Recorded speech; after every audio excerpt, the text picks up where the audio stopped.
नमस्कार दोस्तों, एक वीडियो और हम आपके पास लेकर के आए हैं जो है भारत के संविधान में मौलिक अधिकार। हमारे संविधान में हमें कौन कौन सा मौलिक अधिकार दिया गया है। एग्जाम में पूछा जाता है कि हमारे भारतीय संविधान में कितने मौलिक अधिकार हैं। तो मौलिक अधिकार कितने हैं? तो 6। नंबर 1 है समता का अधिकार, नंबर 2 है स्वतंत्रता का अधिकार, नंबर 3 है शोषण के विरुद्ध अधिकार, तीसरा है चौथा है धार्मिक स्वतंत्रता का अधिकार, पांचवा है सांस्कृतिक और शैक्षणिक अधिकार, छठा है संवैधानिक उपचारों का अधिकार। ये 6 मौलिक अधिकार हमें भारतीय संविधान से मिला है। तो मौलिक अधिकार भारतीय संविधान के कौन सा भाग में दिया गया है? ये भाग नंबर 3 में दिया गया है। सबसे पहला अधिकार है जो आर्टिकल नंबर 14 से 18 तक है दोस्तों, जिसमें समता का अधिकार दिया गया है। समता का अधिकार क्या है? तो समता के अधिकार में हमें कानून के समक्ष समानता, कानून के समान संरक्षण, कानून सबके लिए समान है और सभी के संरक्षण के लिए कार्य करेगी। फिर समता अधिकार में दूसरा पॉइंट है धर्म, मूल, वंश, जाति, लिंग, जन्म स्थान के आधार पर भेदभाव का निषेध।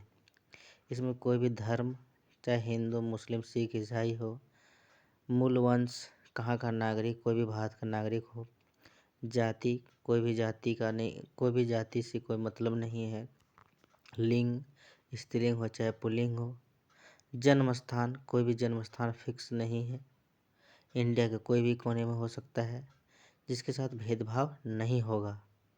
दुकानों में भेदभाव नहीं होगा, होटलों में नहीं होगा, कुआं में, तालाबों में, स्नान घाटों में, सड़कों में आदि प्रवेश में समानता, हर जगह इनको प्रवेश की समानता दी जाएगी। जैसे में मंदिर हो गया, गुरुद्वारा हो गया, चर्च हो गया है, तो समानता के अधिकार के तहत कोई भी धर्म किसी के मंदिर में, किसी के गिरजाघर में जा सकते हैं।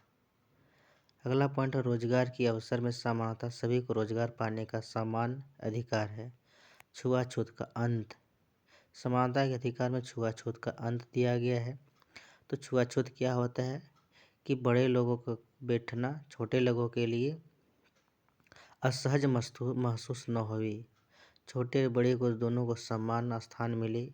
उपाधियों का अंत, उपाधियों के अंत में क्या है? तो किसी के साथ नाम के आगे महाराज, मिस्टर, ऐसे उपाधि का अंत किया गया है। तो समानता के अधिकार में था। दूसरा अधिकार है स्वतंत्रता का अधिकार, जो अनुच्छेद नंबर 19 से 22 में दिया गया है। क्या दिया गया है? तो व्यक्तिगत स्वतंत्रता का अधिकार, व्यक्ति को स्वतंत्र अधिकार दिया गया है। क्या? भाषण और अभिव्यक्ति का। कोई भी व्यक्ति कहीं भी जाकर के भाषण दे सकता है, कहीं भी घूम सकता है। शांतिपूर्ण ढंग से जमा होने और सभा करने का अधिकार, शांतिपूर्ण से कोई भी जगह जाकर के हम लोग सभा और मीटिंग कर सकते हैं। संगठित होने के अधिकार, सभी लोग संगठन बना सकते हैं। भारत में कहीं आने जाने का अधिकार, भारत के कोई भी कोना में हम आ जा सकते हैं। भारत के किसी भी हिस्से में बसने का अधिकार, रहने का अधिकार, भारत के कोई भी राज्य में हम जाकर के बस सकते हैं। कोई भी पेशा चुनने और व्यापार का अधिकार, कोई भी हम व्यापार, बिजनेस, कोई भी चीज़ चुन सकते हैं, वहाँ हमारे अधिकार है। अपराधों के लिए दोषी सिद्ध होने के संबंध में संरक्षण, अगर अपराधी दोषी गलती पाया गया है तो उसे सजा देने का अधिकार। जीवन की रक्षा और दैहिक स्वतंत्रता का अधिकार, जीवन जीने का अधिकार एवं दैहिक अपना शरीर की रक्षा का अधिकार। शिक्षा का अधिकार, कोई भी व्यक्ति पढ़ लिख सकता है, इसके लिए कोई रोक छेक नहीं है। अभियुक्तों में सजा पाए लोगों को अधिकार, जिस व्यक्ति को सजा दिया गया है उसे सजा का प्रावधान जो दिया गया, सजा क्यों मिला, इसके लिए जानने का अधिकार। तीसरा मौलिक अधिकार है शोषण के विरुद्ध अधिकार, जो आर्टिकल नंबर अनुच्छेद नंबर 23 से 24 में दिया गया है। इसमें क्या दिया गया? मानव के दुर्व्यापार और बंधुआ मजदूर पर रोक, कि बंधुआ मजदूर न होवे, 14 साल के बच्चे से किसी प्रकार की ज़ोर ज़बरदस्ती काम नहीं करवा सकते हैं। जोखिम वाले कामों में बच्चों को मजदूरी कराने पर रोक। जोखिम भरे जैसे में रोलिंग मिल हो गया, फिनाइल फैक्ट्री हो गया, केमिकल फैक्ट्री जितने प्रकार के होते हैं। तो खतरनाक औजार बनाने वाला फैक्ट्री होता है, जैसे पटाखा बनाना हो, बारूद बनाना हो। वैसे स्थानों में बच्चों को मजदूरी करने पर रोक लगा दिया गया है। चौथा मौलिक अधिकार है धार्मिक और स्वतंत्रता का अधिकार, जो 25 से 28 अनुच्छेद में दिया गया है। इस अनुच्छेद में हम धार्मिक स्वतंत्रता के अधिकार के बारे में जान सकते हैं। तो क्या है? आस्था और प्रार्थना की आज़ादी। हम कहीं भी अपनी आस्था को मान सकते हैं और प्रार्थना कोई भी जगह कर सकते हैं। धार्मिक मामलों में प्रबंधन, अपने धर्म की रक्षा के लिए हम प्रबंधन को स्वयं करेंगे। किसी विशिष्ट धर्म की अभिव्यक्ति के लिए कर अदायगी की स्वतंत्रता। अपना धर्म कोई भी व्यक्ति बढ़ा सकता है, उसके लिए कोई रोक छेक नहीं है।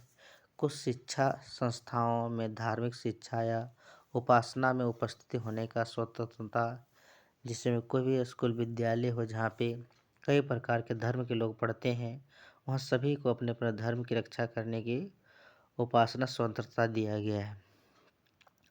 पांचवा मौलिक अधिकार है सांस्कृतिक और शैक्षणिक अधिकार, जो 29 से 30 अनुच्छेद में दिया गया है।